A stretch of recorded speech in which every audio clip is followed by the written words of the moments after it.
अल्हम्दुलिल्लाहि वकफ़ा वसलामुन अला इबादिहिल्लज़ीना इस्तफ़ा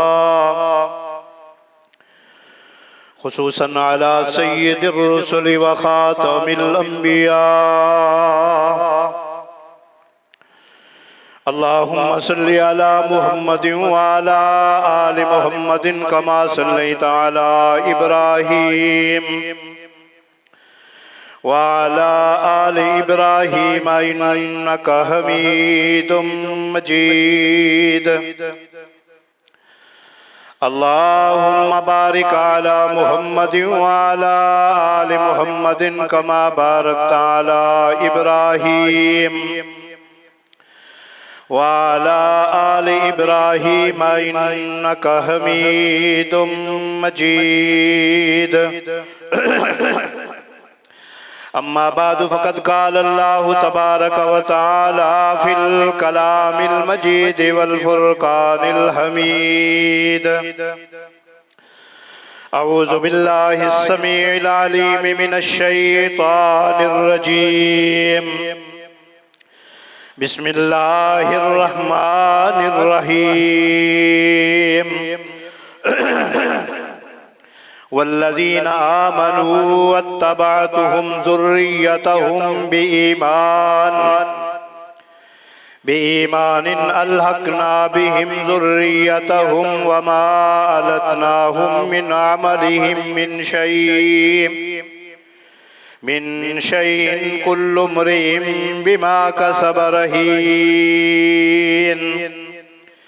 सदक़ल्लाहुल अज़ीम। वबल्लगना रसूलुहुन नबियुल करीम व नहनु अला ज़ालिका लमिनश शाहिदीन वश्शाकिरीन वल्हम्दुलिल्लाहि रब्बिल आलमीन।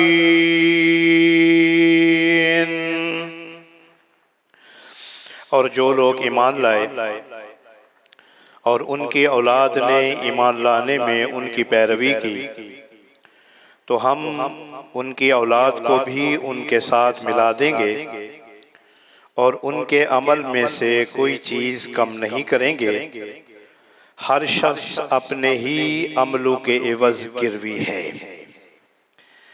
हम्दो सना के तमाम मुबारक कलिमात अल्लाह सुब्हानहू व तआला के लिए हैं, जो इस कुर्राए अर्ज़ का, ज़मीन व आसमान का खालिक और मालिक और राज़िक है। दुरूद व सलाम के अनगिनत बेशुमार कलिमात इमामुल अंबिया, इमामुल मुरसलीन, इमामुल अव्वलीन वल आखिरीन, मेरे और आपके मुर्शिद सैयदना मुहम्मदुर रसूलुल्लाह सल्लल्लाहु अलैहि वसल्लम की ज़ात बाबरकात के लिए हैं। दुआए मग़फ़िरत और रहमत और बख्शिश अहले बैते रसूल, सहाबा इकराम, ताबईन इज़्ज़ाम, औलिया इकराम, मुहद्दिसीन और बुजुर्गान दीन के लिए है। हज़रात ज़ी वक़ार सूरत फातिर 22वां पारा आयत नंबर 21 तिलावत की है। जिस मौजू पर मैं आज आप हजरात के सामने गुफ्तगू करना चाहता हूँ वो मौजू है फौज शुदा प्यारों के हुकूक। सामीन हजरात, इस अजीम शान खुतबा के अंदर जो कि जुमातुल मुबारक में एक अहम और मुनफरिद मौजू है, इस मौजू पर आपकी खिदमत में जो मैं आज का मुनफरिद मौजू बयान करना चाहता हूँ, मैं पूरे यकीन के साथ ये कह सकता हूँ कि इंशाअल्लाहुल अजीज आप भी कुरान और सुन्नत की जो गुजारिशात होंगी वो तवज्जो और दिल जमी के साथ सिमात फरमाएंगे। खुतबा के आगाज में कल्बी दुआ है, अल्लाह रब्बुल इज़्ज़त हम सबको दीन की समझ नसीब फरमाए और फिर ताज़ जिंदगी उस पे अमल करने की तौफीक अता फरमाए। हज़रत अज़ी वक़ार, इंसान जब दुनिया के अंदर आंख खोलता है तो उसकी हर तरफ एक बहुत बड़ी जमात होती है जो उसके साथ प्यार और मोहब्बत करती है। वो आहिस्ता आहिस्ता बच्चे से जवान होता है और फिर देखते देखते जब वो जवान हो जाता है तो अपने वालिदैन, अपने बहन भाई, अजीज रिश्तेदार और दोस्त अहबाब उससे जुदा होना शुरू हो जाते हैं। जिन लोगों से वो प्यार लेकर जवान हुआ था, जब वही लोग उनसे जुदा होते हैं, वो उनको अलविदा करता है, तो फिर दिली तौर पर उसके दिल के अंदर एक गम, एक हुज़न होता है। और ये मामला हर इंसान के साथ होता है, क्योंकि हम लोग अपने उन प्यारों को जिनके प्यार में हमने परवरिश पाई होती है, अपने हाथों से मनोमिट्टी के अंदर उनको क्या करते हैं, दफना देते हैं, मिट्टी के सपुर्द कर देते हैं। और मेरा ख्याल है अगर आप इस बात पर गौर करें, कायनात के सबसे बड़े सरदार मेरे और आपके पीर और मुर्शिद सैयदना मुहम्मदुर रसूलुल्लाह सल्लल्लाहु अलैहि वसल्लम जब दुनिया पे तशरीफ लाए तो आपका प्यारा वालिद सैयदना अब्दुल्ला आपकी विलादत से पहले ही आपको जुदाई दे चुका था। और फिर आहिस्ता आहिस्ता आपकी इंतहाई मुशफिक प्यार देने वाली वालदा सैयदा आमना भी अल्लाह को प्यारी हो गई। फिर ये सिलसिला चलता रहा। आपके दादा जान अब्दुल मुत्तलिब, फिर आपके चचा अबू तालिब, और इसी तरह आपकी वो हयाते रफीका जिसने हर मकाम के ऊपर आपका साथ दिया, आपका सहारा बनी और हयाते जिंदगी उनके साथ आपका जुड़ा हुआ था। आपकी प्यारी बीवी सैयदा खदीजतुल कुबरा रज़ी अल्लाह ताला अन्हा भी दुनिया से कूच किया, उसका गम। फिर इसके अलावा आपके मासूम बच्चे आपकी जिंदगी में अल्लाह को प्यारे हुए। फिर इसके अलावा नबी अकरम सल्लल्लाहु अलैहि वसल्लम ने अपने बहुत सारे सहाबा को अपने हाथों से दफन किया। इसमें कोई शक नहीं है, ये सब आपके साथ प्यार मोहब्बत करने वाले थे। लेकिन एक बात हमेशा याद रखिएगा, नबी अकरम सल्लल्लाहु अलैहि वसल्लम ने जैसे दुनिया के अंदर उनसे प्यार पाया, जब वो दुनिया से रुखसत हो गए, नबी अकरम सल्लल्लाहु अलैहि वसल्लम ने हमेशा उनके प्यार को, उनके एहसान को याद रखा और उनके एहसान और उनके प्यार की बातें हमेशा किया करते थे। मसलन सैयद आयशा सिद्दीका रज़ी अल्लाह ताला अन्हा फरमाती हैं, मुझे हजरत खदीजा पे बड़ा ही रश्क आया करता था कि जब मैं आपकी जबान से सुनती। देखो ना, एक बीवी जब अपने खामद की जबान से अपनी सौकन के बारे में अच्छी अल्फाज से सुने कि उनका खामद उसकी सौकन को अच्छे अल्फाज से याद करते, तो उस औरत को कितना रश्क आता होगा, कितनी गैरत आती होगी। तो सैयद आयशा फरमाती हैं कि जब भी कोई अच्छा दिन आता, ईद का दिन आता या अल्लाह ना करे कोई परेशानी का दिन आता, तो रहमत दो आलम सल्लल्लाहु अलैहि वसल्लम की ज़बान अक़दस से हमेशा निकलता, काश आज मेरी खतीजा होती, क्या मतलब? यानी जो खतीजा ने आप पर एहसानात किए, खतीजा ने जो आपको प्यार दिया, हमेशा रहमत दो आलम सल्लल्लाहु अलैहि वसल्लम उन प्यार भरी बातों को याद रखा करते थे। फिर सिर्फ याद नहीं रखा करते थे, बल्कि नबी अकरम सल्लल्लाहु अलैहि वसल्लम हमेशा अपने इन प्यारों को, जिनका प्यार लेकर आप बड़े जवान हुए, फिर बुढ़ापे में कदम रखा, आप हमेशा जी भर कर क्या करते? उनके लिए दुआ करते और उनके हुकूक अदा करते। जैसा कि भी मैंने बताया है, आज जिस मौजू पर मैं गुफ्तगू करना चाहता हूँ, ये एक मुनफरिद मौजू है। मुमकिन है आप लोगों ने कभी इससे पहले ये मौजू ना सुना हो। मसलन हमारे उलमा इकराम वालिदैन के हुकूक बयान करते हैं, मियाँ बीवी के हुकूक बयान करते हैं, बच्चों के हुकूक बयान करते हैं, लेकिन कभी सुना है कि हमारे फौज शुदगान जो हमारे प्यारे थे, जिन्होंने हमें प्यार दिया, जिनके प्यार में हम पले पोसे जवान हुए, कभी हमने उनके भी हुकूक अदा किए हैं? चूंकि सैयदना हुसैन रज़ी अल्लाह तआला अन्हु की शहादत अभी गुजरी है, 2-3 दिन पहले की बात है, और हमेशा उनकी शहादत को बड़े जोर और शोर से मनाया जाता है। लेकिन एक बात याद रखिएगा, चाहे वो सैयदना हुसैन हो, चाहे वो मेरे और आपके कोई और प्यारा हो, जैसे हमारे जिंदा के हुकूक हैं, इसी तरह हमारे इन फौज शुदगान के भी हुकूक हैं। उनके क्या हुकूक हैं, आज इसी मौजू पर मैं गुफ्तगू करना चाहता हूँ। लेकिन एक बात अफसुर्दा दिल से मैं कहता हूँ, वो ये है, आज दुनिया की मोहब्बत में हम इस कदर सख्त दिल हो चुके हैं, बेरहम हो चुके हैं। हकीकत बात कह रहा हूँ कि हम अपनी उन मोहसिन शख्सियात को, चाहे वो हमारे वालिदैन हैं, हमारे अजीजो अकारिब हैं, हमारे रिश्तेदार हैं, जो हमारे साथ प्यार मोहब्बत करने वाले थे, आज दुनिया पे नहीं हैं, उनके हुकूक अदा करना तो बड़ी दूर की बात है। साल कभी हम उनका जिक्र खैर भी नहीं करते, कभी याद भी नहीं करते कि हमारे बड़े भी थे। हकीकत बात कह रहा हूं।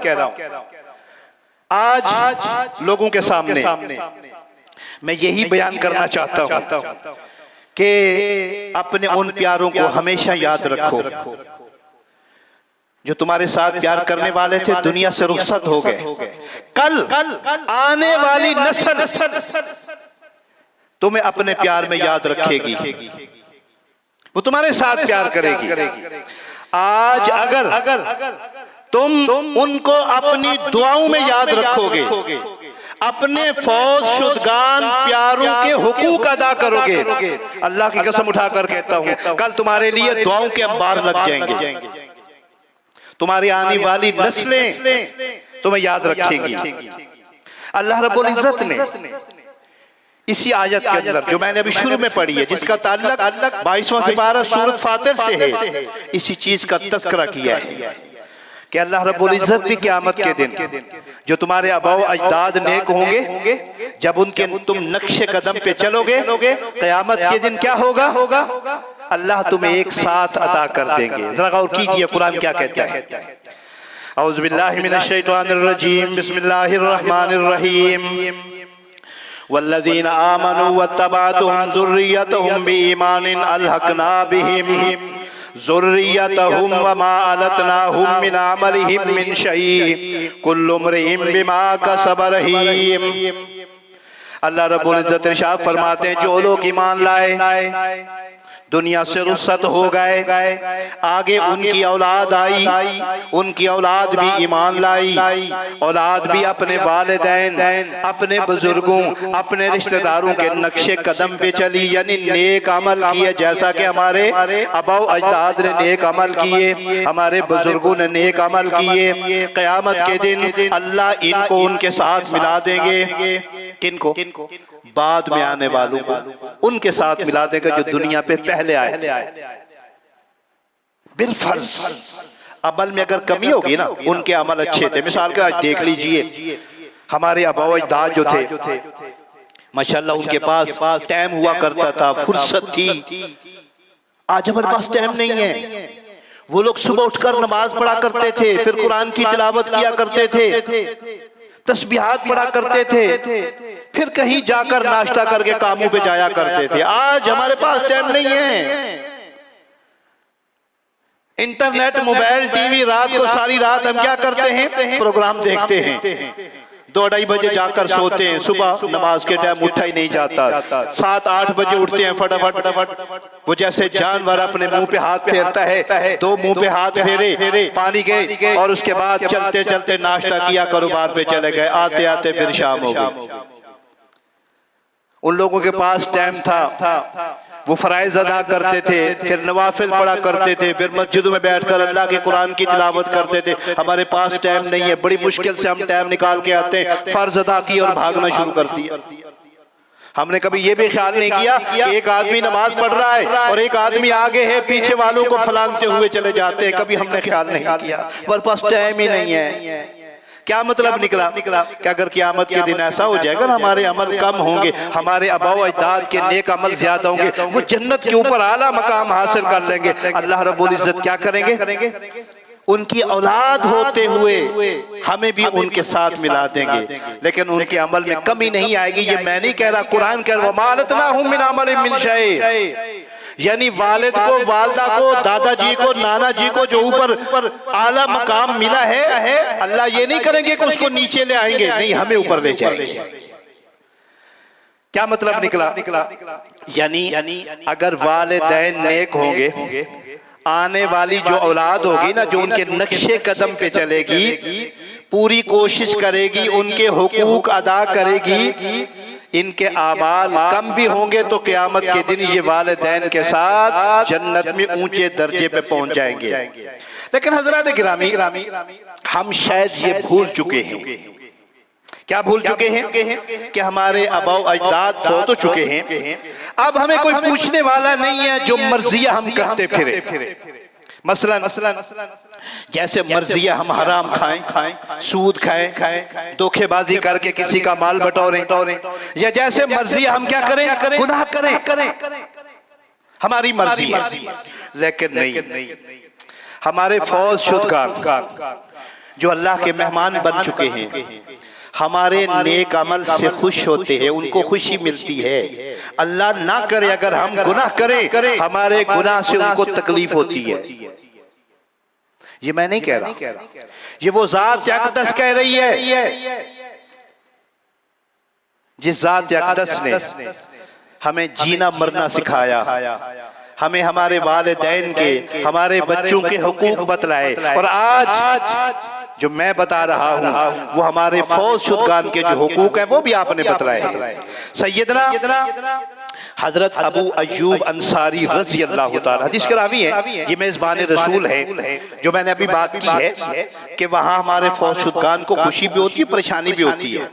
बयान फरमाते हैं, जब एक रहमत दो आलम सल्लल्लाहु अलैहि वसल्लम का फरमान अक़दस है, जब एक मोमिन बंदा दुनिया से रुखसत होता है, जाता है, आलम बरज़ख में चला जाता है, तो वहाँ उससे उन लोगों की मुलाकात होती है जो पहले वो पहुंच चुके हैं, जनती हैं आलम बरज़ख के अंदर।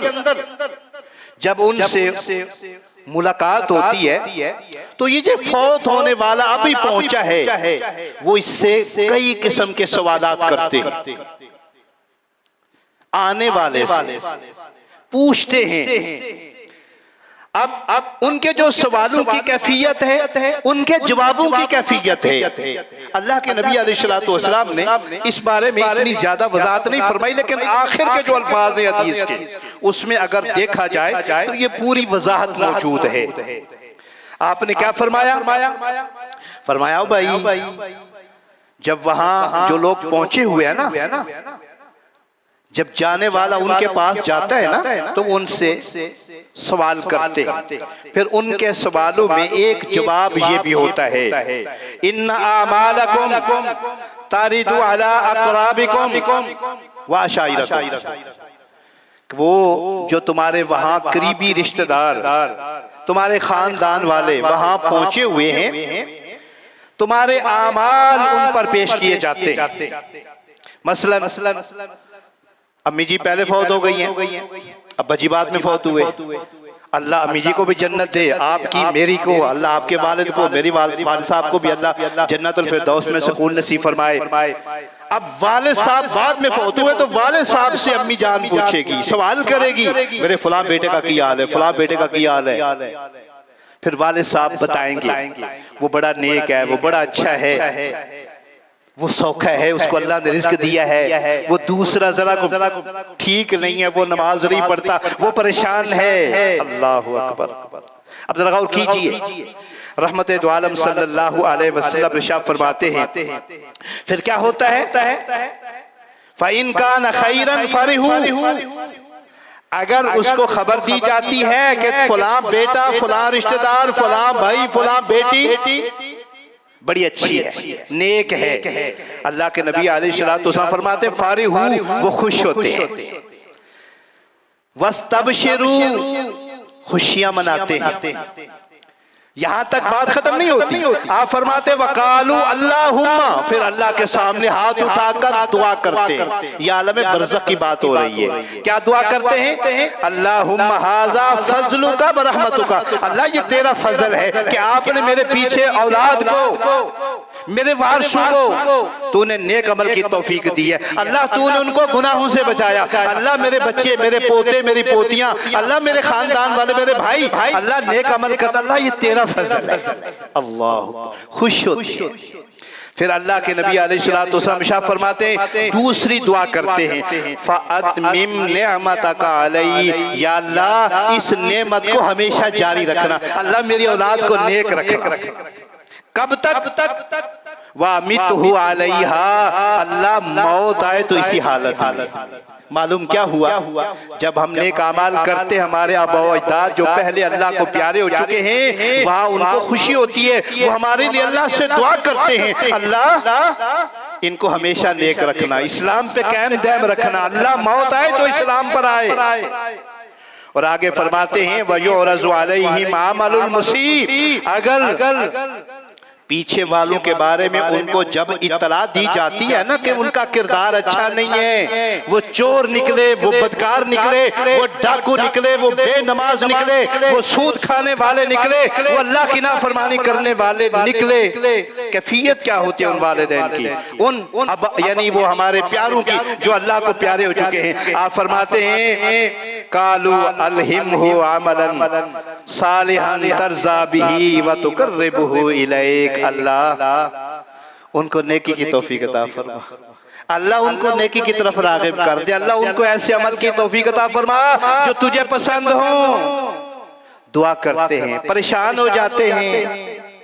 हजरत गिरामी, बात हो रही थी कि हमें क्या करना चाहिए, अपने प्यारों को जो हमसे जुदा हो चुके हैं, फौज शुदगान हैं, उनकी वफात के बाद हमें उनको याद रखना चाहिए, उनको अपनी दुआओं में याद रखना चाहिए।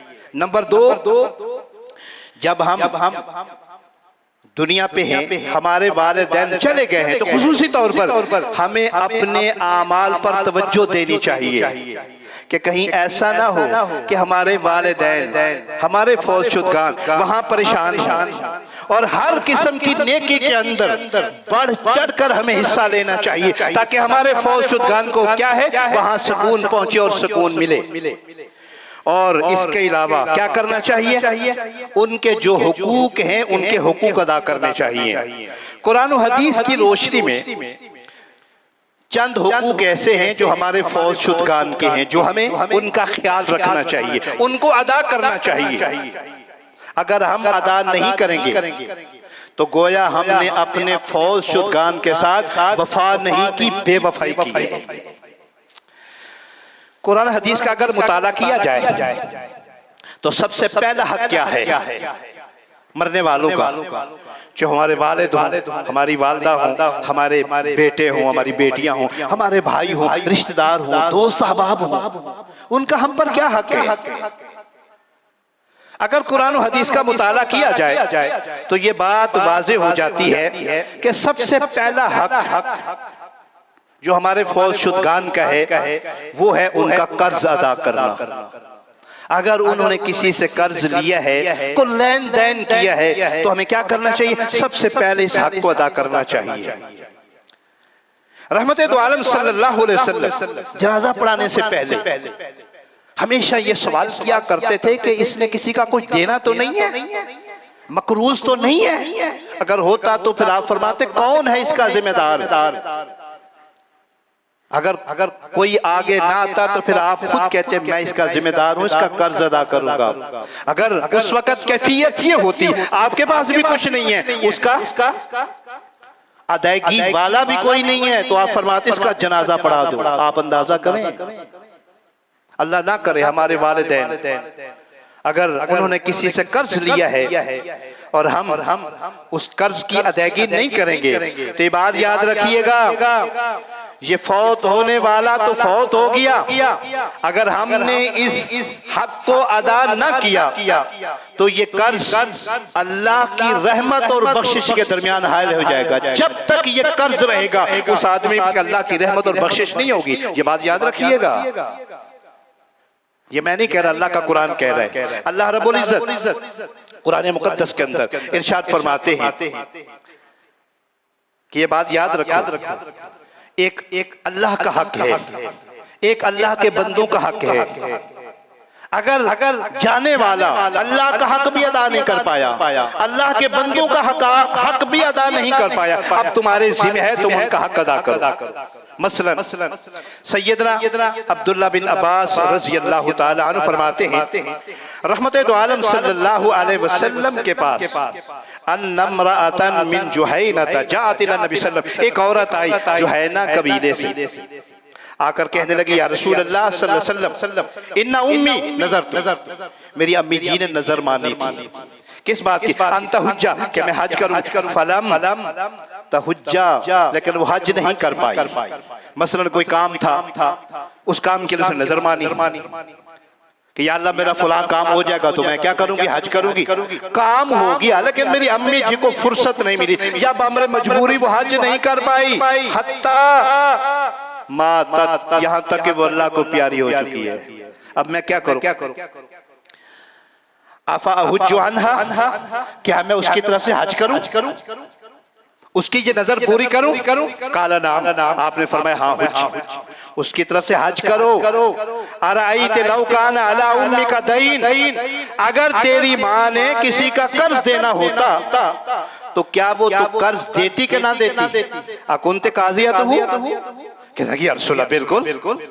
अगर मेरी माँ ने किसी का कर्ज देना होता, वो मुतालबा करता कि आपकी वालदा ने मेरा कर्ज देना है, तो मैं जरूर अदा करती। अल्लाह के नबी अलैहिस्सलातु वस्सलाम ने क्या फरमाया? उक़्ज़ुल्लाह, फिर अल्लाह का भी कर्ज अदा करो। फल्लाहु हक़्क़ु बिल वफा, अल्लाह ज्यादा हकदार है कि उसके साथ वफा की जाए। इस हदीस से क्या मालूम हुआ कि हमारे फौज शुदगान जो हमारे प्यारे, हमसे प्यार करने वाले थे, हमारे हुकूक अदा करने वाले थे, आज दुनिया पे नहीं है। अल्लाह के नबी अलैहिस्सलातु वस्सलाम इरशाद फरमाते हैं उनका पहला हक क्या है? कर्ज है। अगर दुनिया के अंदर नजरमानी है, नजर पूरी हो गई है लेकिन मन्नत पूरी नहीं कर सके, तुम्हारी जिम्मेदारी है पूरी करो। यहाँ तो हज का जिक्र है। एक हदीस में इरशाद फरमाया कि अगर तुम्हारे फौज शुदगान के रोजे रह गए हैं तो आप फरमाते हैं साम अनहु वलियुहु, उसके वली के जिम्मे है उसका रोजा रखे। मालूम क्या हुआ कि मरने वाला अगर कोई ऐसा अल्लाह की तरफ से जो उस पर आयद है, फर्ज है, उसने हज करना था, रोजा रखना था, ज़कात देनी थी, मौत ने मौका नहीं दिया, वो नहीं अदा कर पाया, तो उनके बाल बच्चों को, उनके वारसों पर यह जरूरी है कि उनका हक अदा करें। और कुरान मुकद्दस के अंदर अल्लाह रब्बुल इज्जत ने जहां विरासत का जिक्र किया ना कि बाप की विरासत जब तकसीम हो तो इतना बेटे का है, इतना बेटी का है, इतना बीवी का है, इतना वालिदैन का है, वहां अल्लाह रब्बुल इज्जत ने पता क्या फरमाया? मिन बाद वसीयती यूसा बिहा औ दैन। ये बात याद रखो जब विरासत तकसीम करनी हो तो पहले इन चीजों को देख लिया करो, पहले कर्ज को देख लिया करो, पहले कर्ज अदा करो, कर्ज अदा हो जाए फिर तकसीम करो, विरासत फिर तुम्हें मिलेगी। और कुरान की एक दूसरी आयत के अंदर अल्लाह रब्बुल इज्जत इरशाद फरमाते मिन बाद वसीयतिन तूसूना बिहा औ दैन, तुमको ये वसीयत की जाती है जो जिंदा हो, अगर किसी की विरासत तकसीम करनी है तो मरने वाले की विरासत तकसीम करने से पहले ये देखो उसने कहीं कर्ज तो नहीं अदा करना, अगर कर्ज अदा करना है तो पहले उसका कर्ज अदा करो, उसके बाद फिर विरासत तकसीम करो। आजकल बड़े अफसोस से ये कहा जाता है कि आजकल जिस वक्त हमारे वालिदैन फौत होते हैं तो उनके जो वो रसा होते हैं, उनके जो वो प्यारे होते हैं, जिनके साथ बड़े प्यार और लाड से उनको पाला होता है, उनके साथ उनके लिए विरासत छोड़ी होती है, क्या करते हैं? फौरी तौर पे वालिदैन की विरासत तकसीम करने के लिए झगड़े शुरू कर देते हैं। जो सबसे बड़ा होता है वो काबिज बन जाता है।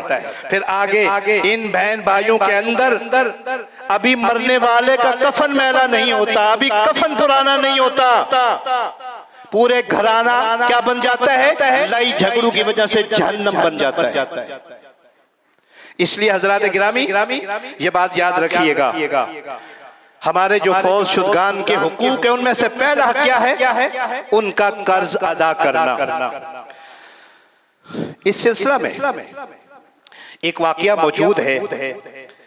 सैयदना जाबिर बिन अब्दुल्ला रजी अल्लाह ताला अन्हु वालिद फौत हो, शहीद हुए जंग उहद के अंदर। बयान फरमाते हैं मेरे अब्बा जी पर बड़ा कर्ज था। जब वो फौत हुए मांगने वाले आ गए, लेने वाले आ गए, हमारा कर्ज दो। मैंने कहा जी अभी खजूरें पकेंगी तो मैं आपका कर्ज दे दूंगा। वो खामोश हो गए, चुप हो गए। अब जब खजूरें पक गई दोबारा मुतालबा करने के लिए आए, हमारा कर्ज दो। कर्ज ज्यादा था लेकिन जो खजूरें नजर आ रही थी मुझे वो यही नजर आता था कि मेरे अब्बा जी का कर्ज अदा नहीं होगा। लेने वाले बहुत हैं लेकिन अनाज कम है।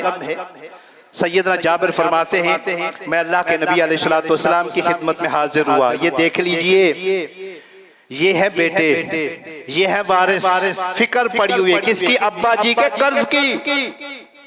फरमाते हैं मैं अल्लाह के नबी के पास आया, आकर मैंने कहा या रसूल अल्लाह सल्लल्लाहु अलैहि वसल्लम कद अलिमता अन्ना वालिदी, आप जानते हैं मेरे वालिद गिरामी सैयदना अब्दुल्ला बिन अमर रज़ी अल्लाह ताला अन्हुमा कदिस्तु शहीदा यौम उहद के दिन हाजिर हुए थे जंग के अंदर।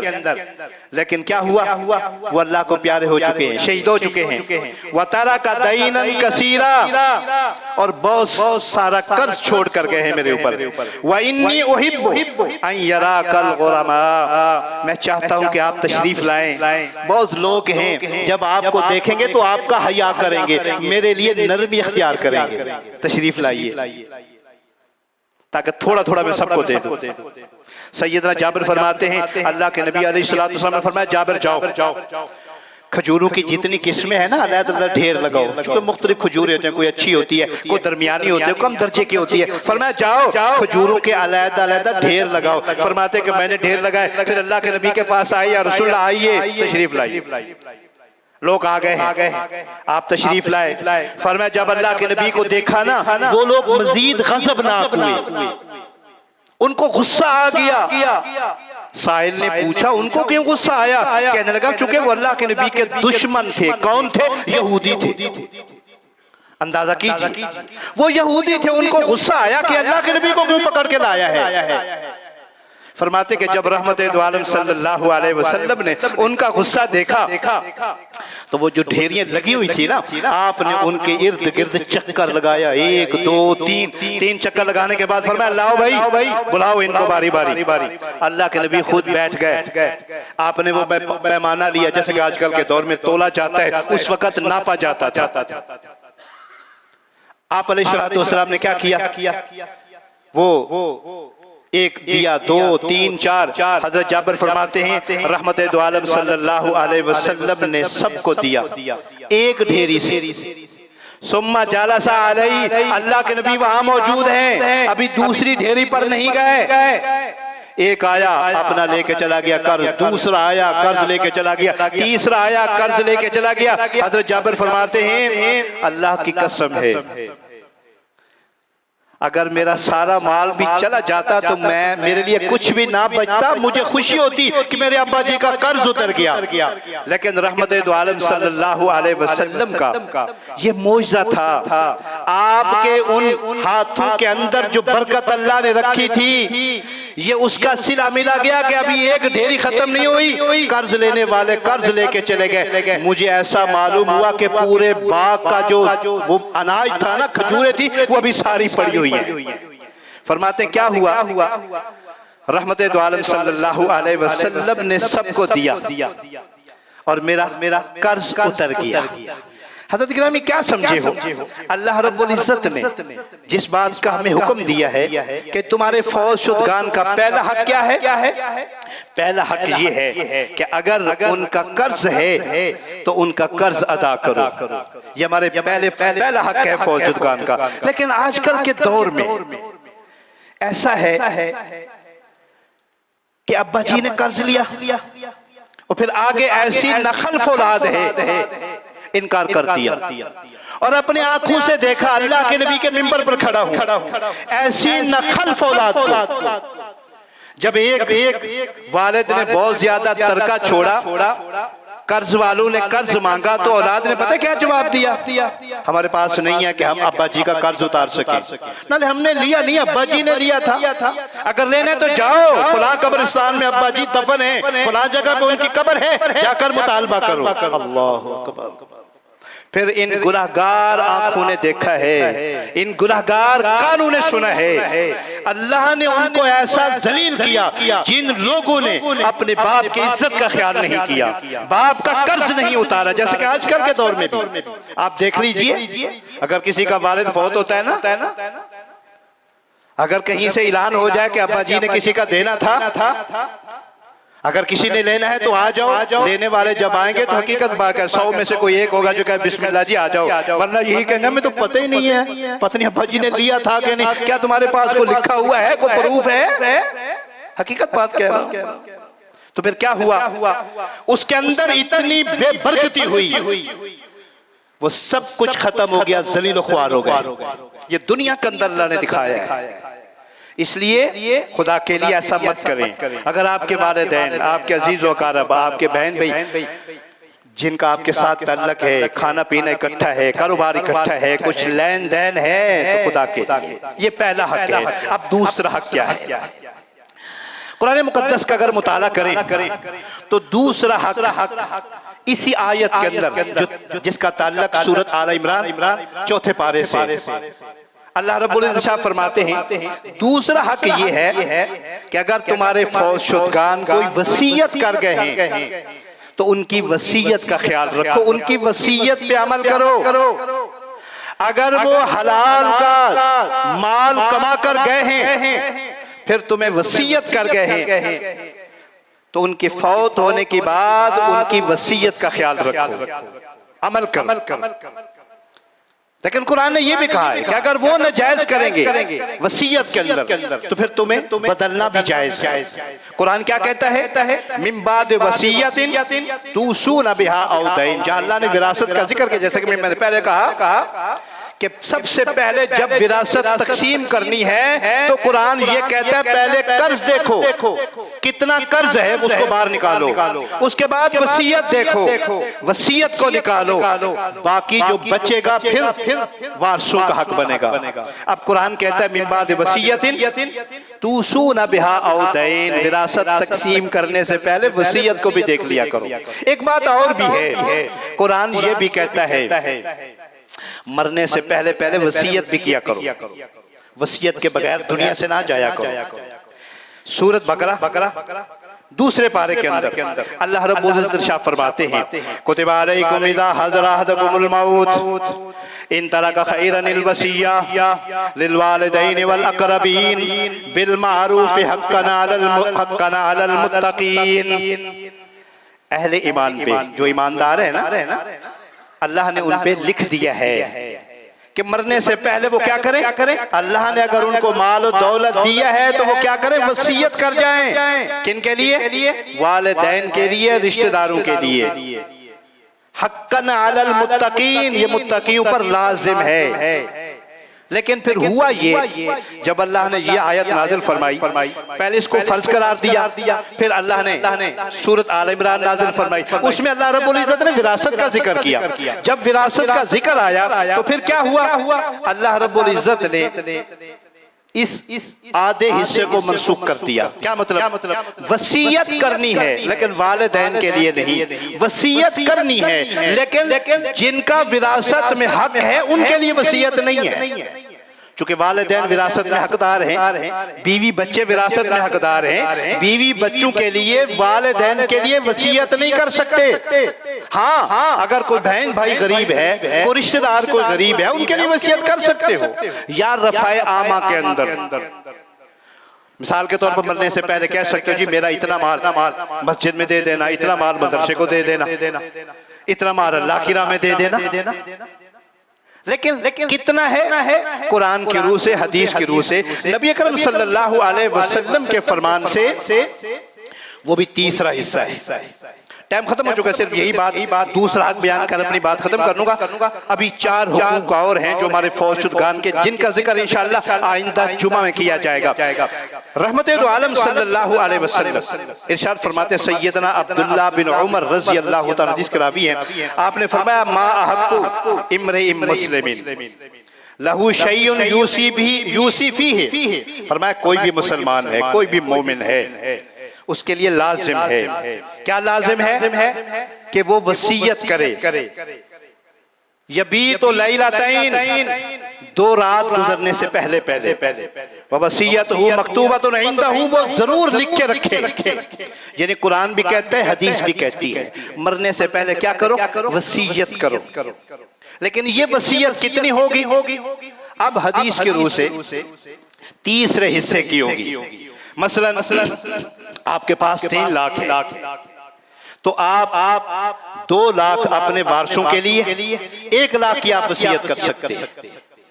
जैसा कि हजरत साद बिन अबी वकास रज़ी अल्लाह तआला अन्हु बीमार हुए, अल्लाह के नबी अलैहिस्सलातु वस्सलाम अयादत के लिए तशरीफ ले गए। हाल-वाल पूछा, सैयदना साद फरमाने लगे, या रसूल अल्लाह मैं मालदार आदमी हूँ, मेरे पास माल है, तो मेरा दिल करता है कि मैं सारा माल अल्लाह की राह में दे दूं। आपने फरमाया अल्लाह नहीं। कहने लगा यार, फिर मैं ऐसा करता हूँ, आधा कर लेता हूँ, आधा अल्लाह की राह में, आधा अपनी बच्चियों के लिए, चूंकि बेटा कोई नहीं था, सिर्फ बेटियां थी और बीवी थी। आपने फरमाया अल्लाह। कहने लगा यार, फिर मैं ऐसा करता हूँ, चलो तीसरा हिस्सा कर लेता हूँ, यानी 2 हिस्से अपनी बेटियों के लिए, बीवी के लिए छोड़ देता हूँ और तीसरा हिस्सा अल्लाह की राह में। हदीस के अल्फाज हैं, रहमते दो आलम सल्लल्लाहु अलैहि वसल्लम शाह फरमाया फस्सुलुस वस्सुलुस कसीर। ये जो तीसरा है ना, ये भी ज्यादा ही है।